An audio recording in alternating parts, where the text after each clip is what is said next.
Hello, আজকের mini ব্লগটা বাসা থেকেই শুরু করলাম। এখন আমরা চলছি কোথায়, ব্লগটা কন্টিনিউ দেখতে থাকো তাহলেই জানতে পারবে। আমরা ফাইনালি চলে এলাম বাড়িতে, কারণ কালকে জামাই ষষ্ঠী, সেই উপলক্ষে আমরা বাড়ি এসেছি। আমার মাতা শ্রী, এই যে ম্যাডাম আমাকে দিল ঘি, আর মা দিচ্ছে এখানে আলু সেদ্ধ। নো, আর এটা হচ্ছে পটল তরকারি। दे दे दे दे ये है पोटल, ये सिर्फ आलू से तो पटल से खाएगा आज। ये जे আমার জন্য ফেভারিট লতি, কারণ এই আইটেমটাই আমি ঘরে বানাতে পারি না। আর এদিকে হচ্ছে চলো এখন ডিনারটা করে নিই।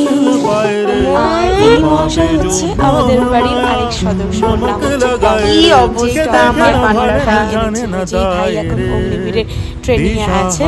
তো চলো আজকের ভিডিওটা এখানেই